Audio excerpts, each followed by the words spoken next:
Hi all. നമുക്കറിയാം KCB worker എന്ന് പറയുന്നത് വളരെ പ്രധാനപ്പെട്ട ഒരു എക്സാമിനേഷൻ ആണ്. ആ ഒരു എക്സാമിനേഷന്റെ കൺഫർമേഷൻ കൊടുക്കുവാനുള്ള അവസാന തീയതിയും കഴിഞ്ഞിരിക്കുകയാണ്. ഇനിയാണ് നമ്മളെ സംബന്ധിച്ചിടത്തോളം എത്ര ഉദ്യോഗാർത്ഥികളുമായിട്ടാണ് നമ്മൾ ഓരോ ജില്ലയിലും മത്സരിക്കേണ്ടത് എന്ന് തീരുമാനിക്കുന്നത്. നമുക്കറിയാം ഇത് ജില്ലാ അടിസ്ഥാനത്തിൽ നടക്കുന്ന ഒരു എക്സാം ആയതുകൊണ്ട് തന്നെ നിങ്ങൾ അപേക്ഷിച്ചിരിക്കുന്ന ജില്ലയിൽ എത്ര ഉദ്യോഗാർത്ഥികൾ ആകെ മൊത്തത്തിലുണ്ട് എന്ന് മനസ്സിലാക്കുവാൻ ഈ ഒരു വീഡിയോ നിങ്ങളെ സഹായിക്കും. അതനുസരിച്ച് നിങ്ങളുടെ പഠനത്തിന്റെ ഗിയർ മാറ്റുക എന്നുള്ളത് വളരെ പ്രധാനപ്പെട്ട ഒരു കാര്യമാണ്. നമുക്ക് ഓരോ ജില്ലകളായിട്ട് നോക്കാം. ഇനി എക്സാമിനേഷന്റെ ഡേറ്റ് ഞാൻ പറഞ്ഞില്ല. എക്സാമിനേഷന്റെ ഡേറ്റ് എന്ന് പറഞ്ഞാൽ 30/9/2026 എല്ലാ ജില്ലകളിലും ഒരുമിച്ചാണ് എക്സാമിനേഷൻ നടക്കുന്നത്. അപ്പോൾ സമയം വളരെ പരിമിതമാണ്. അതനുസരിച്ച് വേണം നമ്മുടെ പഠനത്തെ റീസെറ്റ് ചെയ്ത് മുമ്പോട്ട് പോകാൻ. ആദ്യം തിരുവനന്തപുരം നമുക്ക് നോക്കാം. തിരുവനന്തപുരത്ത് നിലവിലെ ഉദ്യോഗാർത്ഥികൾ അപേക്ഷിച്ചത് 3486 പേരായിരുന്നു. നിലവില് കൺഫർമേഷൻ നൽകാതെ അവശേഷിക്കുന്നത് 2993 പേര് മാത്രമാണ്. അപ്പോൾ നിലവിലെ കോമ്പറ്റീഷൻ എന്ന് പറഞ്ഞാൽ 2993 പേരുമായിട്ടായിരിക്കും. ഈ അതിൽ പരീക്ഷയ്ക്ക് ആബ്സെന്റ് ആവുന്നവരെ കൂടി നമ്മൾ അതിൽ നിന്ന് ഒഴിവാക്കേണ്ടതുണ്ട്. അടുത്തത് കൊല്ലം ജില്ലയാണ്. കൊല്ലം ജില്ലയിലേക്ക് മുഴുവൻ ഉദ്യോഗാർത്ഥികളുടെ എണ്ണം 1704 ആയിരുന്നു.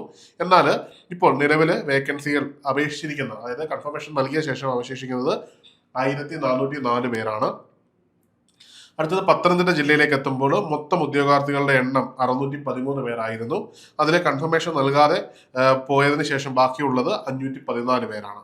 ഇനിയും ആലപ്പുഴ ജില്ലയിലേക്ക് എത്തുമ്പോൾ ടോട്ടൽ ഉദ്യോഗാർത്ഥികളുടെ എണ്ണം 2306 പേരായിരുന്നു. ഇനിയും ആപ്ലിക്കൻസ് ആഫ്റ്റർ കൺഫർമേഷൻ കിടക്കുന്നത് ആലപ്പുഴ ജില്ലയിൽ 1929 പേരാണ്. ഇനി കോട്ടയം ജില്ലയിലേക്ക് എത്തുമ്പോൾ ഇതേ നമ്പർ 1506 പേര് അപേക്ഷിച്ചിരുന്നു. എന്നാൽ നിലവിൽ അവശേഷിക്കുന്നത് 1263 പേരാണ്. ഇനി ഇടുക്കിയിലേക്ക് എത്തുമ്പോൾ 1894 പേര് അപേക്ഷിച്ചിരുന്നു. ബാക്കിയുള്ളത് 1638 പേരായിരുന്നു.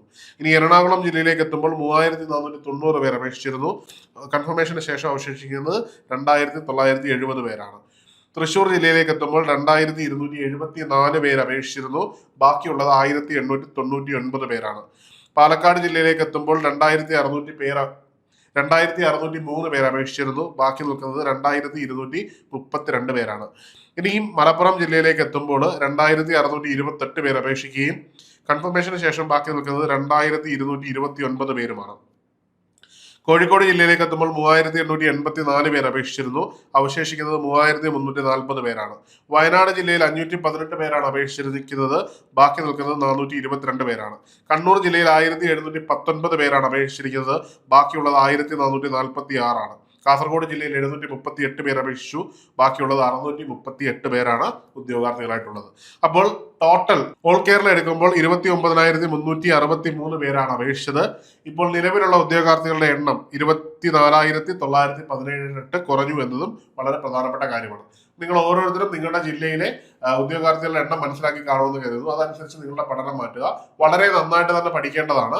ഓരോ ജില്ലയ്ക്കും ഓരോ കട്ട് ഓഫ് ആയിരിക്കും വരിക. അതുപോലെ തന്നെ നിങ്ങൾക്ക് മാർക്ക് കിട്ടുവാനുള്ളതും ഓരോ രീതിയിലായിരിക്കും മാറുന്നത്. അതുകൊണ്ട് തന്നെ വളരെ സിസ്റ്റമാറ്റിക് ആയിട്ട് തന്നെ നിങ്ങൾ പഠിക്കേണ്ടതുണ്ട്. നല്ല സ്കോറിൽ എത്തുക. അതായത് വേക്കൻസി കുറഞ്ഞ ജില്ലയിലൊക്കെ നല്ല സ്കോറിൽ എത്തിയെങ്കിലേ നിങ്ങൾക്ക് ഒരുപക്ഷെ എന്തുണ്ടാവും, നിങ്ങൾക്ക് ആ ഒരു പോസ്റ്റിലേക്കൊക്കെ എത്താൻ പറ്റുള്ളൂ. അതിനുള്ളൊരു തയ്യാറെടുപ്പുകൾ നിങ്ങൾ ഇപ്പോൾ തന്നെ തുടങ്ങേണ്ടതുണ്ട്. ഏണസ്റ്റ് അക്കാഡമിയിൽ ഇതിന്റെ കോഴ്സുകൾ വിജയകരമായി പോയിക്കൊണ്ടിരിക്കുകയാണ്. ഇനിയുള്ള സമയം നിങ്ങൾക്ക് പഠിക്കാവുന്നതാണ്. എത്രയും പെട്ടെന്ന് കോഴ്സിന് ജോയിൻ ചെയ്ത് ബാക്കിയുള്ള സമയം കൃത്യമായിട്ട് യൂട്ടിലൈസ് ചെയ്യുക. അത് നിങ്ങളെ സംബന്ധിച്ചിടത്തോളം ബാക്കിയുള്ള സമയം നന്നായിട്ട് യൂസ് ചെയ്യുന്നതിനും സർക്കാർ ജോലി സ്വന്തമാക്കാനുള്ള സുവർണ്ണ അവസരമാണ്.